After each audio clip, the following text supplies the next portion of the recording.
अस्सलाम वालेकुम dear brothers and sisters, I am Mohammad Usman Ahmed Qureshi and you are watching Usman Ahmed reaction. उम्मीद करता हूँ कि आप सब लोग खैर खैरियत से होंगे और अपने घर वालों के साथ हंसी खुशी ज़िंदगी गुजार रहे होंगे। ब्रदर्स एंड सिस्टर्स, आज की जो हमारी वीडियो उसका टॉपिक है कि rights of a wife in Islam by doctor Zakir Naik. मज़ीद टाइम जाके बगैर अपनी वीडियो की तरफ बढ़ते हैं, लेकिन उससे पहले अगर आप हमारे चैनल पर नए हैं और आपने अभी तक हमारे चैनल को सब्सक्राइब नहीं किया तो हमारे चैनल को सब्सक्राइब करें और साथ ही मौजूद नोटिफिकेशन बेल को भी ऑन करें ताकि हमारे आने वाली हर नई वीडियो को नोटिफिकेशन आप तक बआसानी पहुंच सके। इसके अलावा अगर आपने हमें हमारे सोशल मीडिया हैंडल्स पर फॉलो नहीं किया तो आप उन पर भी फॉलो करें, लिंक आपको नीचे डिस्क्रिप्शन बॉक्स में मिल जाएगा। तो मज़ीद टाइम जाइए बगैर अपनी वीडियो की तरफ बढ़ते हैं।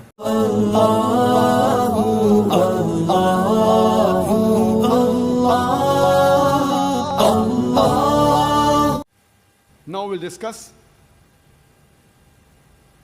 the rights of the wife in Islam. Most of the other religions besides Islam, they consider the woman as an instrument of the devil. But the Quran refers to the woman as a muhsana. Muhsana in Arabic means a fortress against the devil. Because a pious woman who's on the straight path, she prevents the husband from deviating and going on the wrong track and keeps him on the Sirat al-Mustaqim. Therefore, she's called as Muhsana, a fortress against the devil.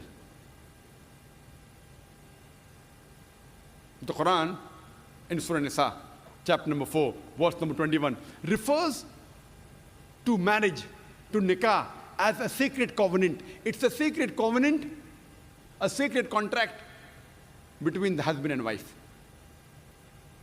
The Quran says in Surah Rum, chapter number 30, verse number 21, that we have created for you mates from amongst yourselves, so that you may live with them in tranquility. And He has put love and mercy between your hearts. The beloved Prophet Muhammad Sallallahu Alaihi Wasallam, he said, it's mentioned in Sahih Bukhari, volume number 7, in the book of Nikah, chapter number 3, hadith number 5066, the beloved Prophet said, "O ye young people, whoever has the means to get married should get married." The beloved Prophet also said, there is no monasticism in Islam. And the Prophet said, anyone who marries, he completes half his deen. Once during question and answer time, there was a person who asked me, that does it mean that if I marry twice, will I complete my full deen? What did the Prophet mean when he said that marriage completes half your deen? Marriage prevents you from promiscuity, from fornication, from homosexuality. Only if you marry do you have an opportunity to be a husband or a wife. Only if you marry do you have an opportunity to be a father or mother, which are very important duties in Islam. So irrespective whether you marry once or twice, you only complete half your deen.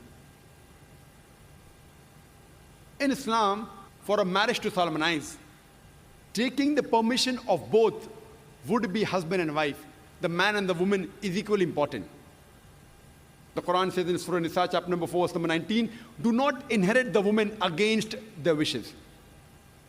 There's a hadith which is mentioned in Sahih Bukhari, volume number 7, book of Nikah, chapter number 43, hadith number 5138. A lady by the name of Khansa bin Khadim al-Ansariya, she approached the Prophet and said that my father has married me to a person against my wishes. The Prophet nullified the marriage. There's another Sahih hadith which is mentioned in Ahmad ibn Hanbal, hadith number 2469, where a lady approaches the Prophet and says that my parents have forced me to marry a man against my wishes. And the Prophet said she has the option of either continuing the marriage or nullifying the marriage. There's a similar hadith mentioned in Ibn Majah, hadith number 1875. It's the same hadith. A woman approaches the Prophet and tells her that my parents have forced me to marry against my wishes. And the Prophet says, you can either continue the marriage or you can nullify the marriage. And the woman says, I continued the marriage, but I wanted the woman to know that the parents cannot force their daughters to marry someone who they don't like. The Quran says in Surah Baqarah, chapter number 2, verse number 228, that the women have rights similar to those against them on terms equitable, but the men have a degree of advantage.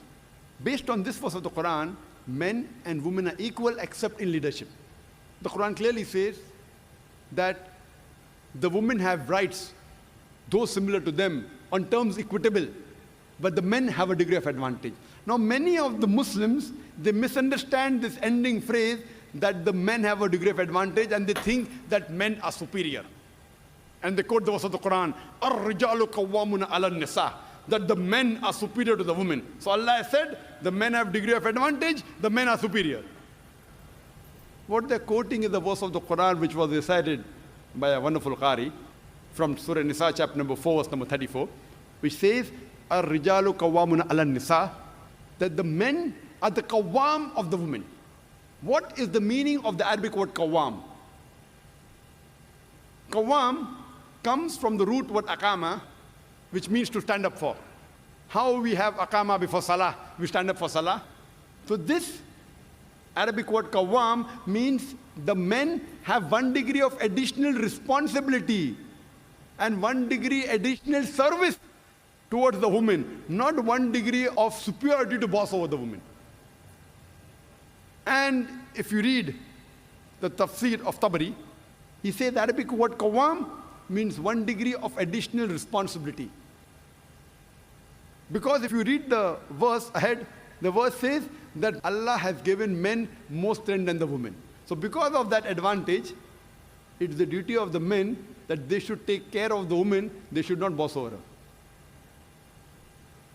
Furthermore, Quran says in Surah Nisa, chapter number 4, verse number 19, that treat your wives with equity and kindness, even if you dislike her. Means even if you don't like your wife, yet treat her with love and compassion. And treat her kindly, even if you dislike her. Even if you dislike her, treat her with kindness and compassion. And in Islam,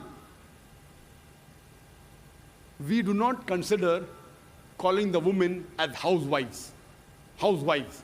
You know, housewife, if you analyze, means she's married to the house. In Islam, we don't consider our women, they're married to the house, to be called housewives. You know, in English we have, what is their profession? Housewife. We in Islam prefer calling the women as homemakers because they make the home, they build the home. So inshallah, I believe that the ladies from now onwards, when they have to fill any form, instead of writing the profession, if they are not to write housewife, that's the English terminology. They are marrying you to your house. Prefer mentioning homemaker, because the woman builds the home, they make the home. And in Islam, a woman is not married to a master to be treated like a slave. She is married to an equal, and the role is that of partnership. And Quran gives a very good phrase in Surah Baqarah, chapter number 2, verse number 187, where Almighty God says, "Hunna libasul lakum wa antum libasul lahunna," that they are your garments and you are the garments.